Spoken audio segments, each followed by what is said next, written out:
예배 잠서 기도하시겠습니다. 태양아버 예배 위해서 같이 기도하시겠습니다. 하나님 오늘도 나에게 자녀에게 언약 전달할 수 있는 하늘의 지혜를 달라고 같이 동성으로 기도하시고 잠언서 13장 19절부터 25절까지 말씀을 드리겠습니다.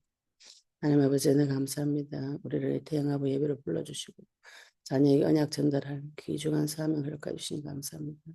하나님의 열매되고 하나님 상급되는 자녀를 우리에게 보내주셔서 이 자녀에게 평생에 하나님 언약 전달하는 일에 승리하는 하나님의 참 지혜를 허락하여 주시옵소서. 오늘도 그 지혜를 삼아하고 갈급한 심령 하나님께서 부르셔서 말씀을 통해서 완전한 지혜가 회복되어지도록 주님 인도해 주시옵시고 우리의 눈이 열리고 귀가 열리고 마음이 아버지 딱딱히 굳어버린 마음이 모두 깨어지는 귀한 시간 되도록 주님 축복하여 주시옵시고 아버지 가정에서 교회의 역할과 사명 감당하는 아버지의 가정을 통해서 모든 사람 하나님 만나 죄 문제 해결받고 문명 사주팔자를 해방받는 해결받는 이 가정교회 축복을 누릴 수 있도록 인도하여 주옵소서. 아버지는 감사드리며 예수 그리스도로 기도드렸습니다. 아멘. 잠언서 13장 19절에서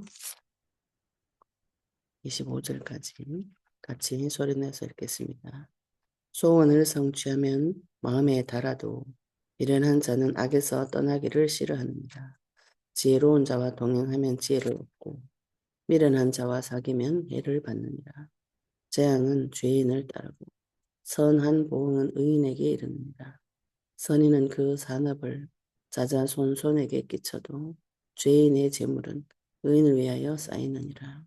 가난한 자는 밭을 경작함으로 양식이 많아지거니와 불의로 말미암아 가산을 탕진하는 자가 있습니다. 매를 아끼는 자는 그의 자식을 미워함이라. 자식을 사랑하는 자는 근실이 징계하느니라. 의인은 보식하여도 악인의 배는 줄이느니라. 악인의 배는 줄이느니라. 아멘. 오늘 잠언서 13장 19절부터 25절 말씀 통해서 자녀에게 언약 전달하는 그리스도의 비밀이 계시되어지시기를 예수 이름 축복합니다. 잠언서 13장 1절의 시작이 지혜로운 아들과 거만한 자, 이 대조를 통해서 계속 하나님 만난 자와 언약이 있는 자와 언약이 없는 자의 삶을 반대로 조명을 계속 해주고 계시는 것이죠. 내 자녀가 지혜로운 아들, 지혜로운 자가 되고 하나님 앞에 거만한 자, 교만한 자, 어리석고 미련한 자 소리 안 듣게 하시려면 자녀에게 반드시 언약을 전달하셔야 됩니다. 언약 전달하는 것에 생명을 걸으셔야 됩니다. 지나가던 길 가던 사람한테도 노방전도 해가지고 영혼 전도한다고 하는데 내 품에 내 자녀가 내 손에 있을 때 얘가 다 떠날 때가 옵니다. 자녀들이 내 품에 있을 때 언약 전달한 일에 몰두하시고 집중하시고 그게 생명 걸으셔야 돼요. 그렇게 하시려면 또 하나님 앞에 가서 기도하셔야 되죠. 하나님 앞에 구할 것이 자녀에게 언약 전달할 수 있는 지혜를 달라고 기도하셔야 됩니다. 하나님 주신 지혜는 완전합니다. 내가 가지고 있는 지혜는 어딘가 허술해. 마귀가 준 지혜는 사람을 죽이는 지혜입니다. 하나님께서 주시는 지혜는 내 자신을 먼저 살리고 우리 자녀를 살리고 가정의 모든 허가 무너지는 그리스도의 지식이 참 지식이고 참 지혜인 것이죠. 우리가 그 기도 제목을 가지고 하나님 앞에 나와서 기도할 때 하나님께서 계시해 주시면 자녀에게 언약 전달할 그 비밀을 언약 붙잡은 자에게 하나님께서 계시해 주시게 되어 있는 것이죠. 오늘 13장 1절에 보시면 거만한 자는 꾸지람을 즐겨 듣지 아니하는 우리가 사람을 교육시킬 때 우리 자녀들을 교육시킬 때 보통 얘는 이 말을 안 들을 것이다. 내지는 얘가 어리기 때문에 말귀를 못 알아먹을 것이다. 내 선에서 미리 꾸지람을 못하는 마음이 이렇게 확 올라와 버려요. 올라와 버리면은 조금 잘못해도 아고 애기니까 그럴 수 있지 이렇게 넘어가 버리면 그게 나중에 세집니다. 이게 미련한 생각은 성경에서 잠언서에서 때려서라도 징계를 때려서라도 쫓아내라는 것이 마귀를 쫓아내라는 것이에요. 그래서 우리가 하나님 앞에 기도하고 응답받고 19절 13장 19절에 보시면 기도 제목이 있습니다. 기도 제목이 있고 또 하나님 앞에 내 필요한 거, 내 소원을 어, 하나님 앞에 기도해서 소원을 응답을 받으면은 19절에 소원을 성취하면 마음에 달아도 마음이 기쁘죠, 그죠? 마음이 기쁜데 미련한 자는 악에서 떠나기를 싫어합니다. 우리 하나님 앞에 기도해서 응답 받을 때에 하나님께서 나와 함께 하시는구나. 이게 계속 깨달아질 때 마음이 굉장히 기뻐요. 항상 기뻐하라. 이렇게 말씀 주신 이유는 하나님께서 항상 응답하시기 때문에 내 마음이 풍족해지고 평안해지는 것이죠. 이것을 성경에서는 마음이 달다 이렇게 표현하는데 말씀이 꿀송이보다 달다 이 표현하고 똑같죠. 하나님의 말씀이 나에게 들어올 때 마음이 행복하고 또 달달해진다 이렇게 보시면 되겠죠. 우리가 응답받으면 기쁜 것 같지. 그런데 미련한 자는 고집을 계속 부려. 하나님께서 악에서 떠나라고 악에서 떠나기를 원하고 떠나라고 사인을 문제 사건을 통해서 줍니다. 예수 그리스도 이름으로 기도하시면 내 상태가 이렇게 드러나면 그거는 회개를 하셔야 됩니다. 여기가 좋습니다. 이렇게 떠나기 싫어하는 그게 하나님께서 미련한 자라고 그러죠. 미련한 자는 어리석은데 고집 센 자입니다. 내 자신이 어리석은 줄 모르기 때문에 그 자리에 계속 있는 것이죠. 근데 그리스도 빛을 비춰보시니 그 자리가 내가 악한 자리구나. 악인의 꾀에 빠졌구나. 그 자리는 떠나야 되는데 미련한데 어리석은데 고집까지 세버리니까 악에서 떠나기 싫은 마음이 올라오는 것입니다. 그리고 심지어는 이런 사람은 내가 맞다. 자기가 맞다고 생각하기 때문에 또 떠나기 싫은 것이죠. 그래서 우리가 그 내 눈을 가치관을 기준을 척도를 그리스도로 세우시는 이런 부분에서 해방받을 수가 있어요. 내가 어디에다 발을 디디고 있는가? 내 기준이 무엇인가? 이거를 그리스도로 바뀌어졌는가 안 바뀌어졌는가? 이거를 계속 자기 자신을 하나님 앞에 세밀하게 관찰하시는 것이 우리가 지금 하는 언약 잡은 기도예요. 악에서 떠나는 그는 회개하는 것은 하나님께서 역사해 주셔야 가능합니다. 그래서 내가 또 잘 모를 때는 지혜로운 자와 동행하면 지혜를 얻고 이래서 그죠. 그래서 우리가 같이 공동체 모여서 교회에 가서 하나님 앞에 예배드리고 나보다 앞선 지혜로운 자가 교회가 만날 수 있습니다. 먼저 응답받은 자 그들과 동행하거나 하나님과 동행하는 지혜는 하나님 말씀하시죠. 하나님과 동행하면은 지혜를 얻고 미련한 자와 사귀면 해를 받느니라. 하나님과 동행하고 하나님과 동행하는 사람과 같이 동행하면은 지혜를 얻게 되어 있어요. 하나님께서 나에게 주시는 지혜가 이미 내 속에 와 있다면 우리 같이 응답받은 자가 그 사실을 볼 때 권면해 줄 수 있죠. 우리 교회 가면은 같은 믿음의 동력자가 사역자가 나에게 권면을 해줍니다. 우리 같이 기도하자. 또 기도 제목을 내서 서로 교제하시면 서로에게 지혜를 얻게 되는 것이죠. 그런데 미련한 자와 사귀면은 해를 받는다. 어리석은데 고집 센 자와 사귀면은 그 불똥이 나한테 튑니다. 우리나라 말에 유유상종이란 말이 있죠, 그죠? 비슷한 사람끼리 어울리는 자기 성격이 비슷한 거 그런 거 이제 통하죠. 이렇게 공감대가 형성된다 그러죠. 그런데 악한 쪽으로 공감대가 형성되어져 버리면은 그 결과 해는 자기가 받는 것입니다. 그래서 항상 하나님께서 우리에게 의인의 길과 화와 복을 앞에 같이 두셨다. 복을 잡을 것인지 화를 잡을 것인지 이거 분별하는 눈이 명철한 자, 슬기로운 자죠. 그리스도가 계속 나한테 계시가 되어지면은 그리스도의 말씀을 붙잡을 수가 있는 것입니다. 그래서 21절에 보시면 재앙은 죄인을 따르고 우리가 예레미야서 6장 19절에 생각의 결과가 재앙이다. 이렇게 말씀하셨어요. 하나님께서 재앙을 주는데 그거는 네 생각의 결과다. 쉬운 성경은 책략의 열매다. 내 생각의 열매가 재앙이라는 거죠. 이 재앙은 죄인을 따라다니는 거죠. 저주와 재앙과 죽음의 문제를 해결 못 받으면은 죄의 문제를 해결 못 받은 죄인에게는 이 재앙이 따라오게 되어 있습니다. 근데 선한 보응은 의인에게 이르느니라. 이 땅에는 모든 것이 인과응보, 보응이 있어요. 불신자에게는 죄와 사망의 법, 죄 지으면 반드시 죽는 형벌이 있습니다. 근데 의인에게도 보응이 있습니다. 근데 의인의 보응은 선한 보응이라고 그러죠. 이 선한 보응은 하나님께 주시는 상이 있다 이 소리죠. 하나님께서 자기 자녀에게 또 이미 구원받은 자가 이 땅에서 주를 위해서 생명을 드리고 헌신할 때 현실 세계에서 100배 응답을 주시고 또 내세의 영생을 주시고 응답을 주시게 되어 있습니다. 상급이 반드시 있습니다. 그 상급이 있음을 보고 성도가 따라가는 것이죠.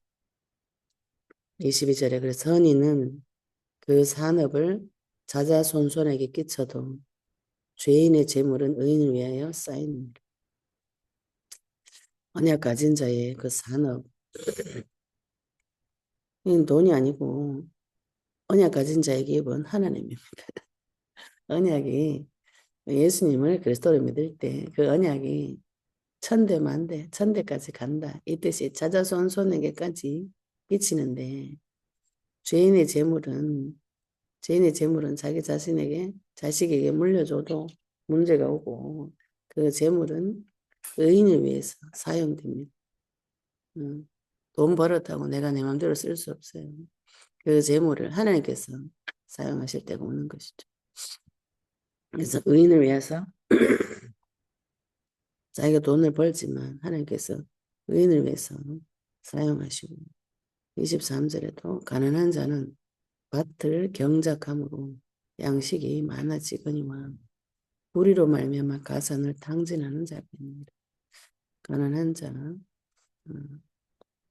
우리가 이제 그리스도 안에서 하나님 앞에 하나님께서 나에게 주신 그 경작하는 일이 있습니다.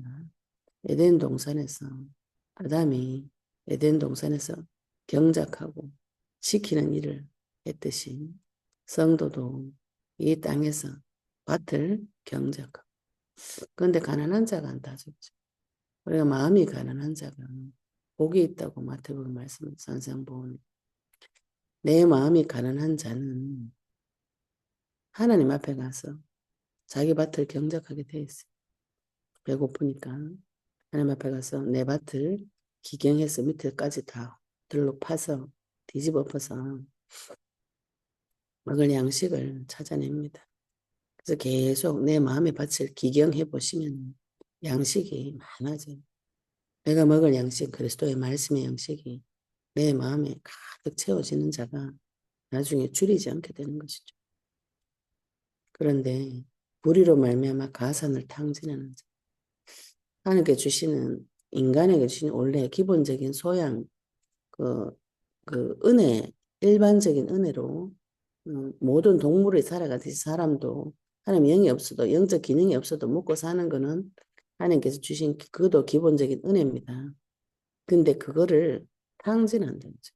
그걸 불의를 자꾸 쫓아가면 마귀를 자꾸 쫓아가면 나에게 주셨던 일반적인 은혜 건강이라든지 양심의 기능이라든지 또 열심히 일하면 돈 번다든지 이런 일반적인 은혜 이 세상을 위해서 하나님께서 굴리시는 그 일반적인 은혜도 탕진하게 돼요.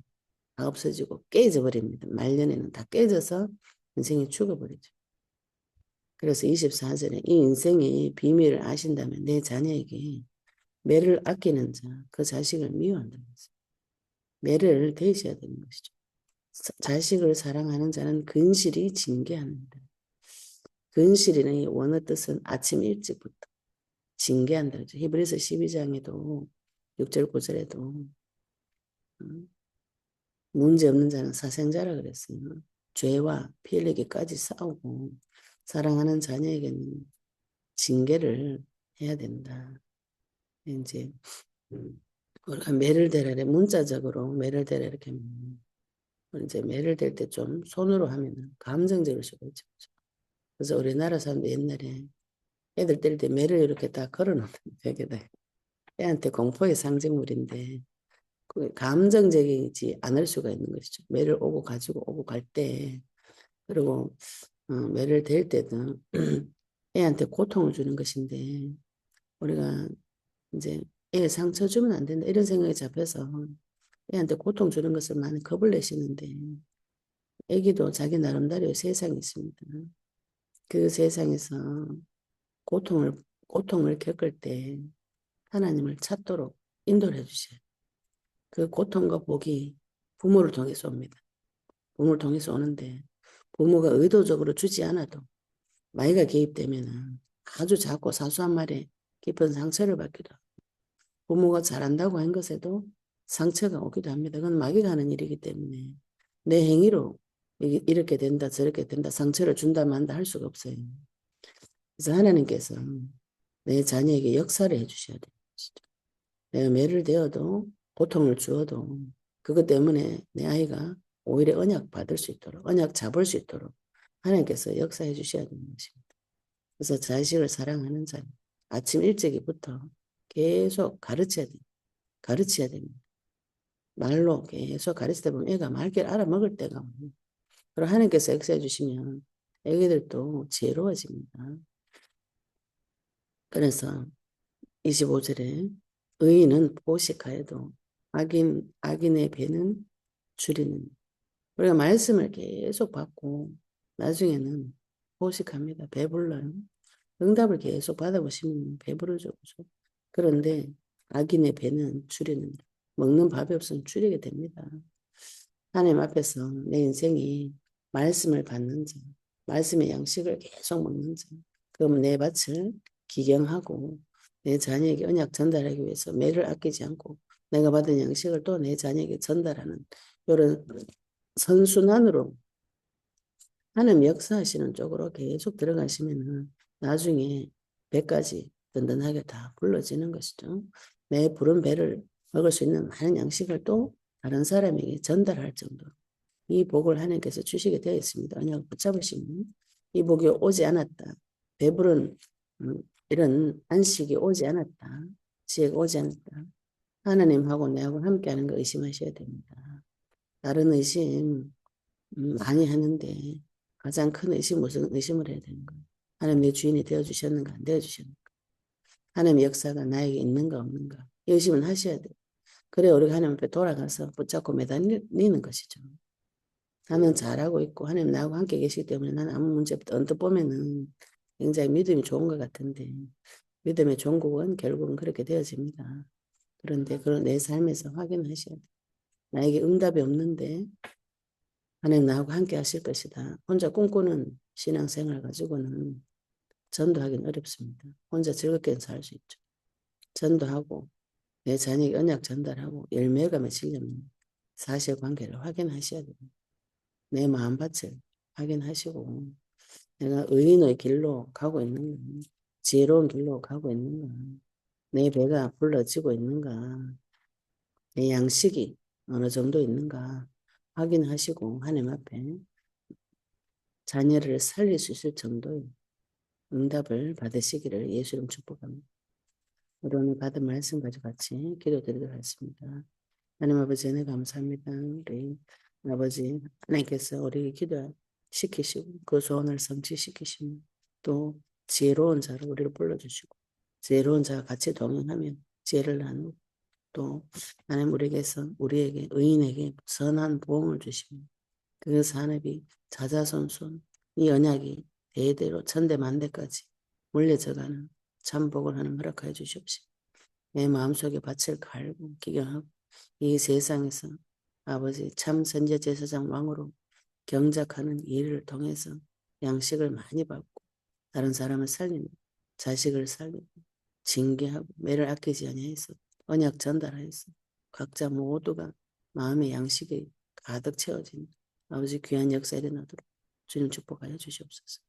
아버지는 감사드리며 예수 그리스도 이름으로 기도드렸습니다. 아멘.